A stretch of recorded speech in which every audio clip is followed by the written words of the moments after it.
So let's get started. Today's vocabulary lesson is for the Vipassana article. It's pronounced Vipassana. Let's start with the word kidneys in the first paragraph. I felt 2 hot knives stabbing me in my kidneys. Kidneys are in the low back part of your back, right? The lower part of your back. And they're the organs, the body parts that clean your blood. They clean your blood. Those are called kidneys. They're the 2 little round organs.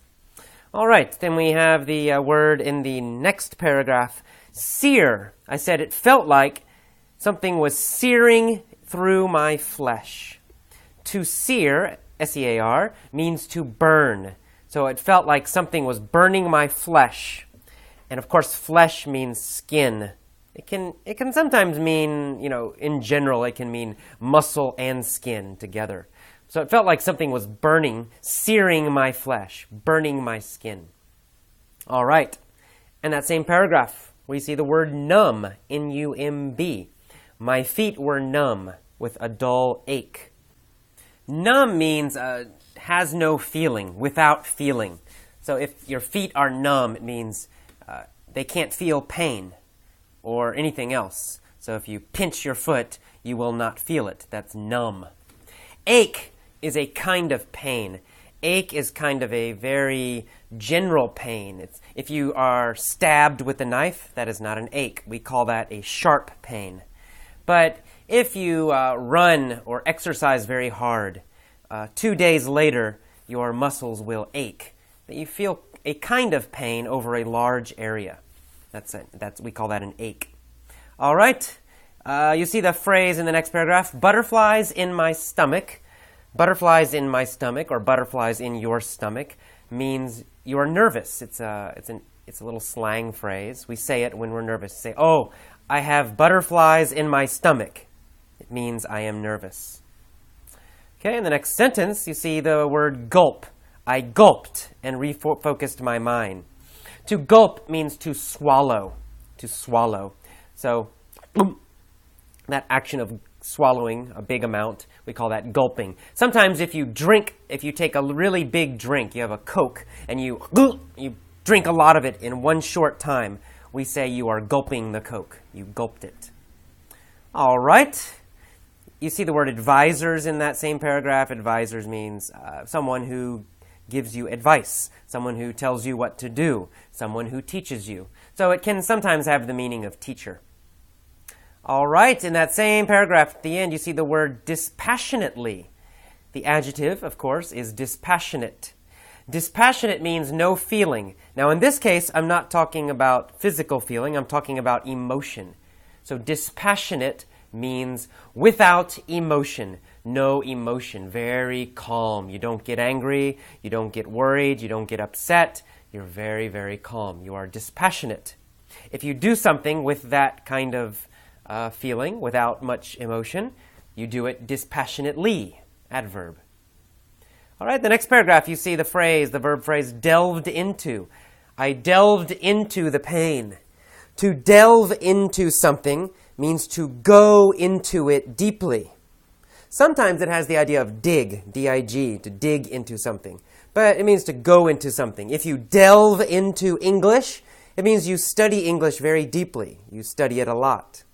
You delve into it. All right, and then you see the phrase drained away in that same paragraph. Drained away just means go away. We've had that word before, I believe. In the next sentence, we see the verb to heave. My body heaved suddenly. To heave means to move suddenly. You suddenly move, and so my body suddenly was shaking, or it moved a lot in a very quick time. That's heave. Heave sometimes also means to throw, usually to throw something very heavy. We call that heaving also. And it's also slang for vomiting or throwing up. All right. Exhale means to breathe out. That next sentence, I exhaled. Just breathe in is inhale, and breathe out is exhale. I just exhaled. All right. Moving on to the next paragraph, we see the word crept. A natural, unforced smile crept onto my face. Crept is the past tense of creep, to creep, C-R-E-E-P, which can also be a noun. But anyway, using it as a verb, to creep means to move very quietly and secretly. So if you are creeping around the house, maybe you're walking around the house very quietly. You're trying to be secret. You don't want anyone to hear you. So if a smile creeps onto your face, it means the smile comes onto your face very slowly and almost like a secret, like you don't want to smile, but you do smile. That's creep. Or in the past tense is crept. All right, we see the phrase broke through, which is the past tense of breakthrough, the next paragraph. I broke through on the 8th day.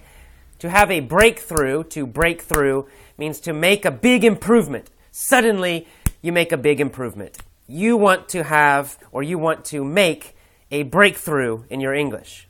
You can also use it as a verb phrase. I want to break through with my English. All right. Meditation in that same sentence. Meditation is the practice of focusing your mind. And you sit down and you focus your mind. There's different ways to do it. Sometimes you focus your mind on your breathing. You pay attention to your breathing.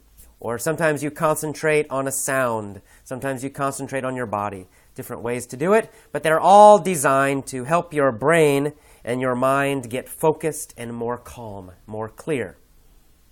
All right, we see the word variance in that same paragraph. Vipassana has many variants. Meditation has many variants. A variant is a variation or a kind. There are many kinds of Vipassana. There are many variants of Vipassana. There are many variants of meditation. There are many kinds of meditation.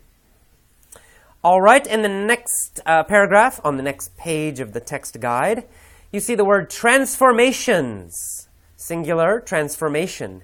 A transformation is a very big change. It often has the idea of being a deep change, a long-term change, something that's going to stay with you a long time. So when Goenka learned Vipassana meditation, his life changed very deeply, and it changed for a long time, very seriously. All right, we see the word participants. A participant is someone who participates. And to participate, the verb, means to join, to do with others. So a participant is a member of a group, someone who joins a group and works with a group doing something. In this case, doing meditation. All right, let's see. In the next paragraph, we see the phrase unique aspect. Another unique aspect of the course is that it's free. Unique aspect means a special feature or a special part. Unique means special, it's an adjective. And aspect means part or feature. That's a noun. All right. We see the word voluntary at the end of that same paragraph, and also the word coercion. You can give a donation when you finish the course, but it's voluntary and there's no coercion. Voluntary, an adjective, means by choice. You choose to do it. No one will make you do it. You have to decide. You have to choose yourself. That's voluntary. And coercion is a noun. There is no coercion. It can also be a verb, to coerce. If you coerce somebody, you force them. You use force to make them do something. Maybe they don't want to do it, but you try hard to persuade them or you force them.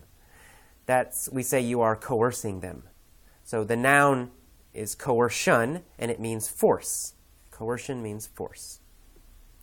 All right, next paragraph, we see the word centered, using this as an emotion. I felt centered. I feel centered. I am centered.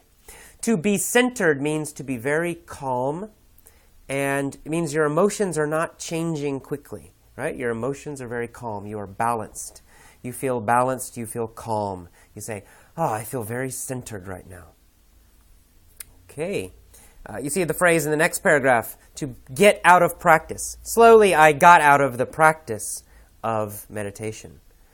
To get out of practice, or get out of the practice of doing something, just means you stop practicing. You used to practice it a lot. So you might say, I'm out of the practice of English. I got out of the practice of English. I got out of practice. Or I'm out of practice right now. It means in the past you studied English and you used English, but now, recently, you haven't been talking to anyone. You haven't been listening to English. You haven't been using it. You are out of practice right now.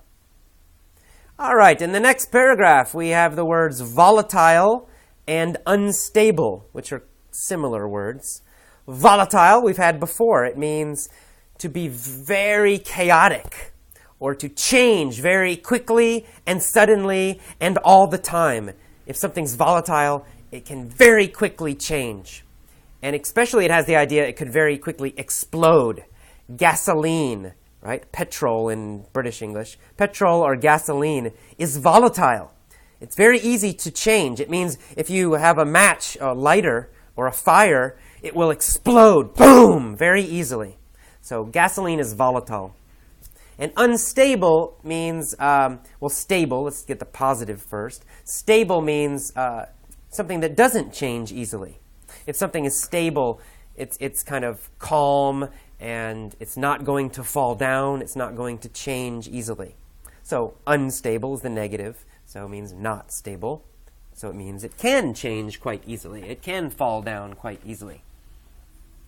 Okay, that is all for today's vocabulary lesson. See you next time.